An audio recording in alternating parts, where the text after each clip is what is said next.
What's up, guys? Welcome to another episode of Quick and Dirty Marketing Tips.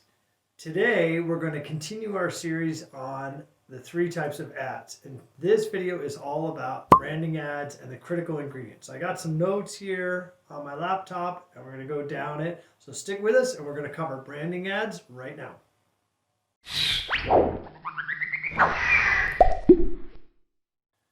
Okay, so today's episode of Quick and Dirty, we're going to cover how to put together effective branding ads for your business. Now, branding ads are one of the three ads that we're going to cover in this series, and they're really important. Even if you're a small business, branding is so important because you want to be known in your market and you want to be recognizable in your market and you want your brand to be associated with positive results. And we're going to talk a little bit more about emotion as we go down what I've got outlined for today. One of the things we got to remember with all of these ads, and I don't care if it's AdWords, PPC, display, yada yada, even email subject lines and so forth like that, we really got to try to stick with the 3 to 5 word rule. I always put that video up here. Angie will put that up so you guys can click and go back to that if you need to understand that better. But that's one of the rules that you need to abide by as you're developing these branding ads. Because inevitably you're going to have some text with them to convey your message. But I will also warn you that your images in your ad, in the case of display, in the case of display and video and so forth, the images are really going to tell the bulk of the story about your brand. The words are going to be additive to that. So your 3 to 5 words are additive to the imagery, okay? It's not the other way around, like you start with your words and then you're going to add an image. And the reason for that is that imagery is going to always eclipse whatever your text messaging is on the ad. People are visually wired. That's going to give them the impression the fastest. Then they get into reading and so forth. So just remember that. The imagery is going to eclipse text in terms of what gets conveyed emotionally and in sometimes even what the associations are, okay?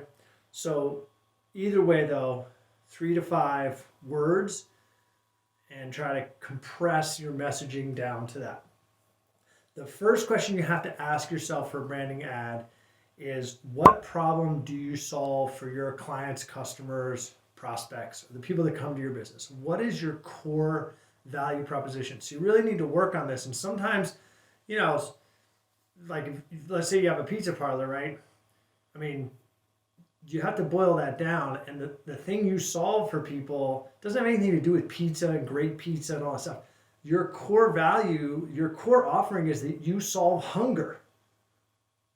I mean, literally. I mean, so take your business, may not be a pizza business, and try to get it down to that like core offering. Like what discomfort do you solve? What problem do you solve, right? So if hunger is the discomfort you solve, then you got to acknowledge that that's what your core thing is. And you may have fancy and delicious food and all these different things and a gigantic menu and a million features around that benefit. But the real problem that you solve is people are hungry, they want a great place to eat, and you're going to solve their hunger problem in a really positive way. Okay, so that's kind of what I'm talking about when we got to really get it down to the brass tacks, the base core offer that you put out and the problem that you solve when people come into your business, okay? The next thing, so you're going to figure that out. That's part of your exercise from this video. Figure out what problem you solve in the most basic, most sort of almost survival, like needs type necessity. And Walmart does a great job of this, right? I don't know if you guys remember, but Walmart has campaigned for decades now that if you shop there, you're smart because you're saving money. So Walmart's problem that they solve, and we all think we're shopping there like we're going to solve our grocery problem, we're going to get this thing, we're going to buy some car cleaner, we're going to get a pillow, I mean all these other things, right? But that's not the way they brand. They don't brand all the stuff ever. They brand as you're smart because you're saving money. So their core value proposition to people that shop at Walmart is, you come here, therefore you're smart, and we're solving a financial problem that you have in your household. Shopping at Walmart helps you save money. So that's where they pivot around with almost everything. So pay attention to that, because it's not the surfacey stuff that you think it is. It's deeper. The message is more emotional, and it's more a core value for every household, which is to be conscientious with your spending, okay? So that's a good example, and start to pay attention to what big brands are doing and how they're associating themselves emotionally to solve the core problem that you have, and you may be shopping there. Like, I go to Walmart, and I mean, at this point, yeah, I guess they've got me. I feel like if I go there, I save some money. I grew up back east, and I never even knew about discount stores till I moved out west, and I considered Walmart a discount store. We had Kmart and Woolworths, and I was like, I don't know, I just didn't feel like I wanted to go there. They've convinced me now that if I go there, I'm playing it smart. So the marketing has worked and their brand associations have worked. The next thing you've got to make sure you have in your branding ads, which goes without saying, but I'm going to say it, is you've got to have good logo representation, and you've got to have your brand colors, because part of branding ads is recognition and repetitive recognition in your market. So you've got to have on these ads, or even your pages and all of your marketing paraphernalia and everything else that you put out there, like, this kind of stuff, and I have my gig. You guys need to figure your stuff out. Logo and colors are critical with these branding ads, because you want to continue to pump that recognition, okay? The next thing, and this is the case for display ads, is you need to have positive imagery.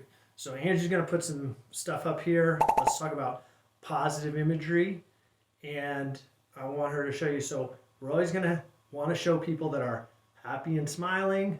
The images are going to show moments of success, okay?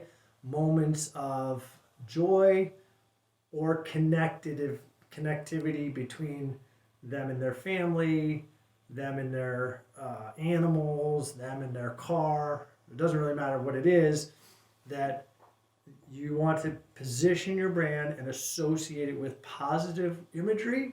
And the next thing, the extension of that, is positive outcomes or positive results. So your ads, this is another key point. So if you're taking notes, the ads need to present that working with you is going to result, is going to yield positive results, okay? So you got this positive imagery, but it needs to allude to the fact that working with your company gives buyers success in whatever arena it is. So if it's the pizza, we go back to the pizza thing, everybody's happy because they're eating, and they're doing it together because there's enough to share, right? So those are two core fundamental human emotions that we want. I mean, we want to solve our hunger problem, and all humans have a ritual of eating together.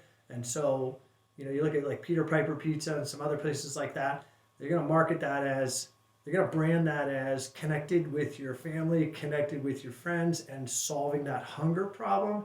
And sometimes, depending on the pizza pitch, you're going to see that, money saving, we're paying attention to your budget. Domino's does it. You see it with Little Caesars and so forth, right? So they push low pricing and savings and deals as part of their branding and so forth. But don't confuse that too much, because that starts to get into where they hybrid with direct offer. So we're just going to try to keep the conversation on branding. So again, it's positive imagery associated with positive results, okay? And then when we go back to the emotion discussion, it's always going to be that the images show happy, successful, group in often cases, or two people connecting, and or the air of popularity, or that everybody is doing it. Everybody is buying from you, okay? Everybody's buying your stuff. So Angie can show you some images here that show like group, happiness, people being successful with buying or using your service, right? So, like if you're a plumbing company, great example of that is like, the plumber, and then the happy old lady got her kitchen sink fixed. So she's so happy because the water's running, right? So positive results, happy human being, qualified technician, great branding. Okay, so those are those emotional elements. Stick with us, because on the next one, we're going to go over the other two ad types.